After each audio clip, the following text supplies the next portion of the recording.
नमस्कार बंधुओं। आत्महत्या महापाप है। हमारी संस्कृति में आत्महत्या नहीं। आधुनिक वेस्टर्नाइज्ड कल्चर के और अंधी दौड़ के कारण इस प्रकार की परिस्थितियां बनती हैं, जिस वजह से व्यक्ति अपनी यह लीला समाप्त कर बैठता है। हमारे यहाँ आशावाद है। आशा के सहारे हम आगे बढ़ते हैं। आत्महत्या महापाप। बड़े सौभाग्य की बात है कि हमने भारत भूमि पर जन्म लिया, मनुष्य जीवन हमको मिला, और उससे भी बड़े सौभाग्य की बात है कि हमने एक ऐसे संस्कृति को मानने वाले समाज में जन्म लिया है जहाँ पर बार बार परमेश्वर स्वयं आए। धर्म संस्थापनार्थाय संभवामि युगे युगे। अन्यथा उन्होंने कहीं पर देवदूत को भेजा, कहीं पर अपने पुत्र को भेजा, स्वयं नहीं आए।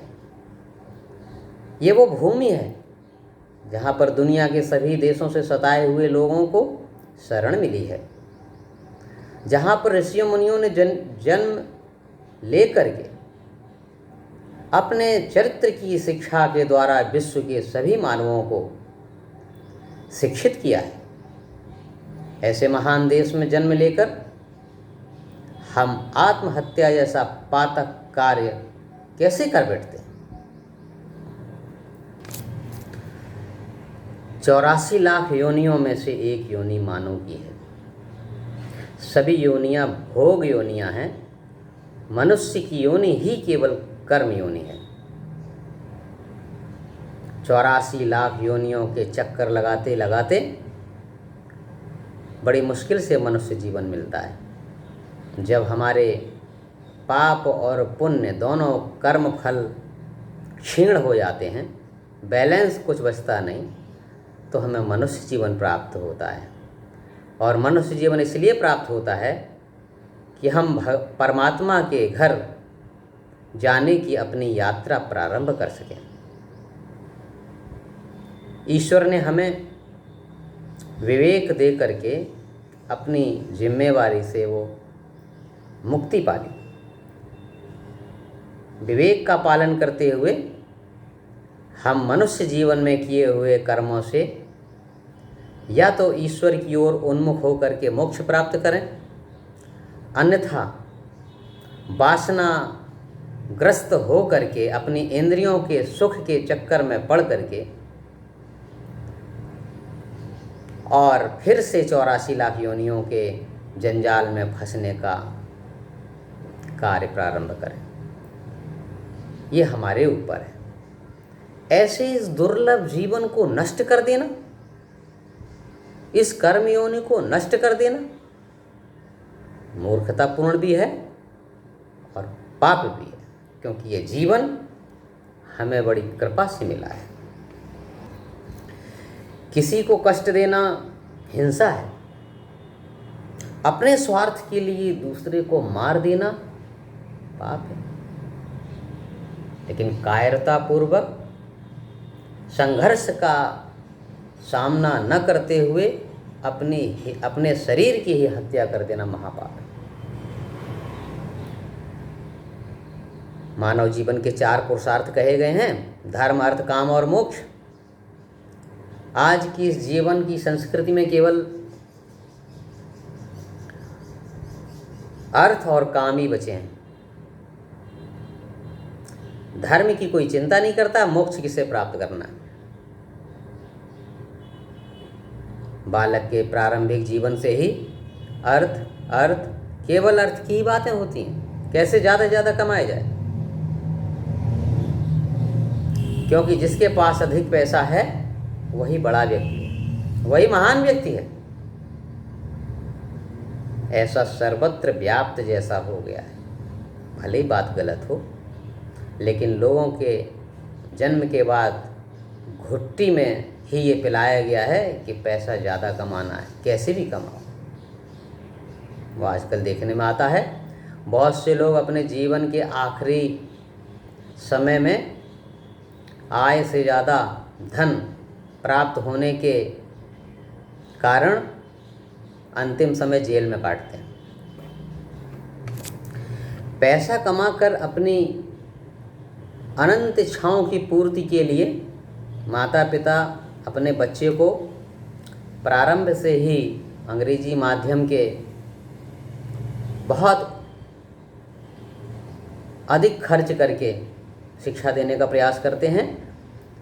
छोटी सी उम्र से ही उनको घर के बाहर निकाल देते हैं। पहले नौकरी के लिए बाहर जाते थे, लेकिन अब पढ़ाई के लिए ही बहुत से लोगों को घर छोड़ना पड़ता है। 5 स्टार होटल से भी अच्छे शिक्षालय बने हुए हैं। पढ़ने जाना है कि वहाँ 5 स्टार होटल, क्या ज़रूरत है।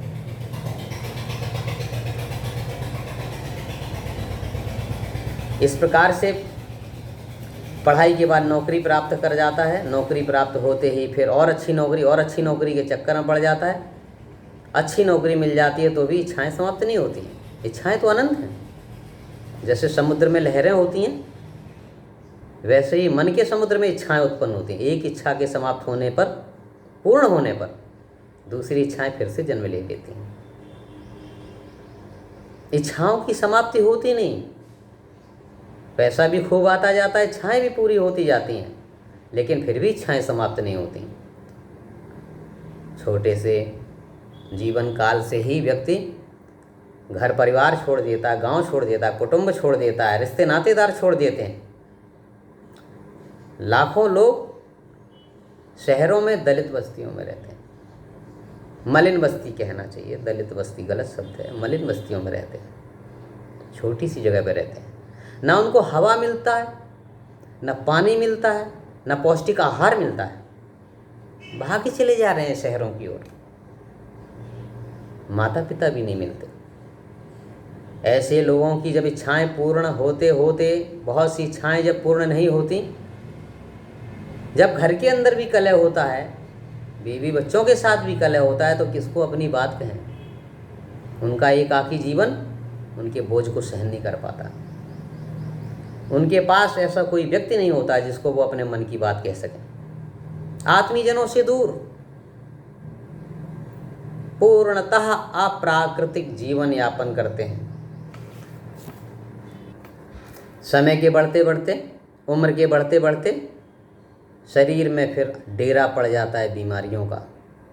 इच्छाओं के पूर्ण ना होने की वजह से फ्रस्ट्रेशन, डिप्रेशन, हाई बीपी, लो बीपी, कोलेस्ट्रॉल इंक्रीज, ब्रेन और हार्ट अटैक्स, ओबेसिटी, यानी क्या क्या बढ़ता ही चला जाता है। स्वस्थ रहना मुश्किल हो जाता है। और मानसिक संताप इतना, किसी से कुछ कह नहीं सकते। शारीरिक संताप के साथ साथ मानसिक संताप से व्यक्ति टूट जाता है। फिर क्या करे व्यक्ति। 50 साल तक का तो हमें अच्छी प्रकार से ध्यान है, बहुत से लोगों को भी ध्यान होगा 50 साल पहले सामाजिक परिस्थितियाँ क्या थीं। ज़्यादातर गांव गरीब थे। गांव तो आज भी गरीब हैं। खाने पीने में भी पर्याप्त नहीं मिलता था। बहुत से लोगों को कच्चे मकान थे, लेकिन लोगों को तो यही नहीं मालूम था कि वो गरीब हैं। अच्छी नींद आती थी, नमक रोटी खा करके भी स्वस्थ रहते थे, मिलजुल करके सारे काम हो जाते थे।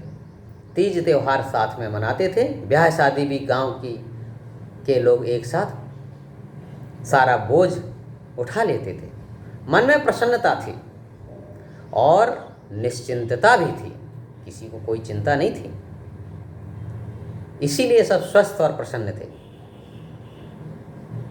आज की कोरोना त्रासदी का भी यही संदेश है। लौट करके आ गए गांव में फिर से, कहते अब हम नहीं जाएंगे गांव छोड़कर, थोड़ा खाएंगे चैन से रहेंगे।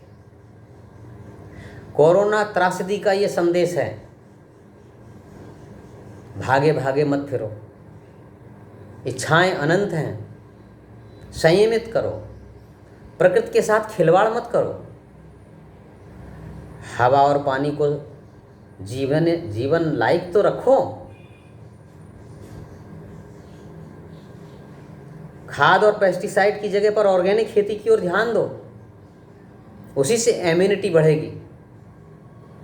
और अंत में अर्थ और काम ही केवल जीवन का लक्ष्य नहीं है, मानव जीवन के 4 पुरुषार्थों में से धर्म भी है। सामाजिकता अपनाए रहिए, सुख दुख एक साथ मनाइए, और अंत में मोक्ष भी चतुर्थ पुरुषार्थ है, उसकी ओर भी सोचिए, विचार करिए, भारतीयता की ओर लौटिए, उसके अलावा कोई दूसरा रास्ता नहीं है। धन्यवाद।